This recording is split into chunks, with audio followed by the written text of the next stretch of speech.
Hello there, it's Seb from Three Counties Motorhomes and welcome to this video guide on the Ford cab layout of in this case, a 2008 Ford-based motorhome. Now, your cab area may differ. There could be some significant differences. There could also be some subtle differences.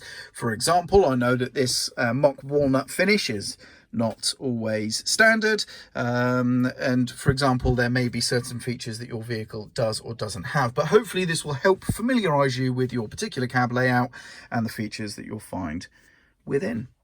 So first things first, let's start off here with the driver's door card. This particular model has the electric windows here, and of course you have a door lock that you just press in to lock the doors. That operates the central locking as well, and you can open and unlock the door using the handle right there. Over here we have the electric mirror adjustment. You essentially turn to whichever mirror, right or the left, that you wish to adjust, and then use this like a joystick to adjust the mirror itself. The lower mirrors have to be adjusted manually, and the central position right here will disable that control and make it inoperative. Here we have your vehicle lighting control. This particular vehicle has off, then side lights, and then headlights right here. Now, as indicated here by this symbol, down arrow with the fog light symbol, basically if I was to pull out on this control when in the headlights position, that turns on the rear fog light. There is also a parking light position here, which you turn by essentially pushing in the control and turning to the left. Now, some vehicles may have automatic headlights, which will be an additional position here on the lighting control, but please bear in mind that auto headlights only choose between off and headlights. Side lights still have to be chosen manually, as do your fog lights when you have automatic as an option. Next door here we have the headlight angle adjustment. And then we come to the steering wheel and steering column. And starting with the column itself, the right-hand stalk is for your wipers. The intermittent delay can be chosen with the sort of internal dial there. The wash wipe is a push button on the very end. And to wipe, we have a single wipe as a little intermittent push down, and then intermittent, it's raining, and oh my goodness, it's definitely raining as your options there. So next up, the stalk here on the left-hand side is for your indicators, of course. We have indicators up or down. Ignore the beep, that's just because we have the ignition off. A nudge will do lane changing. And for your main beam, you have a pull towards you to flash, or pull past the stiffer detent position to actually toggle the main beam on or off. Now, also on here, we have the set or reset here for your trip computer information, and you can navigate your sort of display. Any options that can appear, such as trip computer information and things, can be navigated by flicking this internal jog wheel right there. Next up, on the steering wheel itself, we have, of course, the horn positions to either side of the Ford logo. You just need your thumb, but you can also punch as well with the palm of your hand, of course. And then this particular model has inset here, to either side we have the cruise control buttons, so of course to turn on or off the system, and then we can set or resume the speed and modify the speed up or down here. If you're familiar with how to operate cruise control, it's a pretty universal set of buttons. Now, underneath here, again on the sort of steering column, but this isn't an indicator or a moving stalk, but this is the hands or steering wheel mounted control, for the entertainment unit. So we have a button on the end that will set the mode. We can have your volume up or down by pressing the buttons that are on the back face here and here.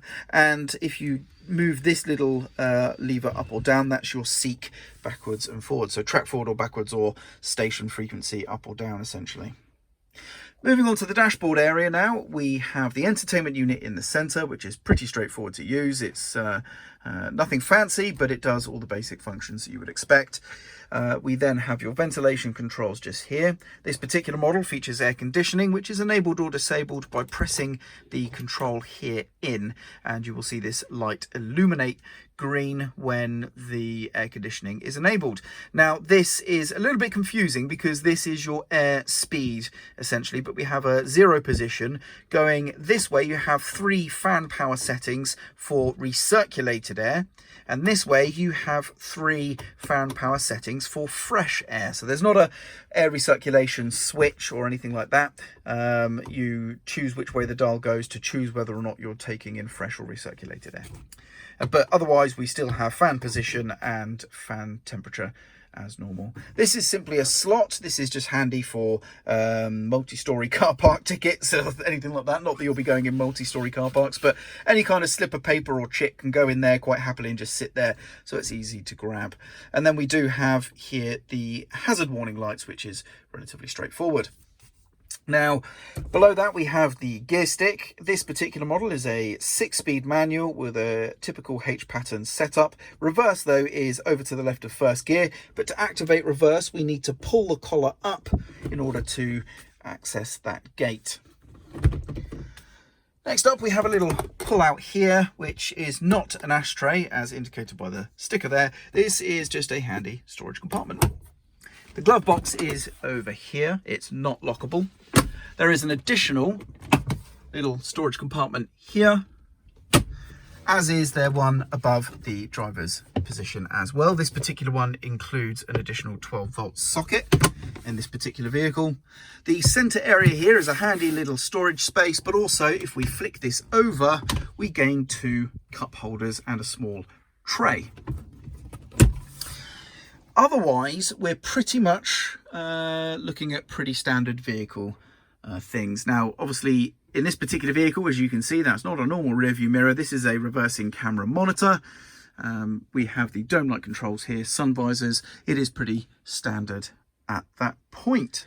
Last couple of points. Your vehicle battery in this particular generation of vehicle is going to be found underneath the driver's seat, which I doubt you're going to see because it's a bit too dark, but underneath the driver's seat the vehicle battery is there. As you can also clearly see, the handbrake is on the right hand side of the driver in this particular instance, and you will have a vehicle toolkit, if it still exists, just tucked in there.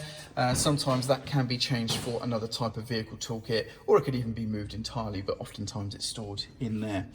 Accessing the underbonnet area is not done from inside the cab, that's entirely external, which I've covered in a separate video guide.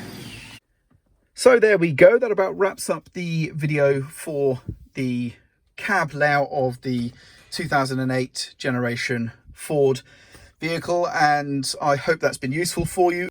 Now, I'm Sev. I really hope this video has been useful for you, and thank you very much for watching.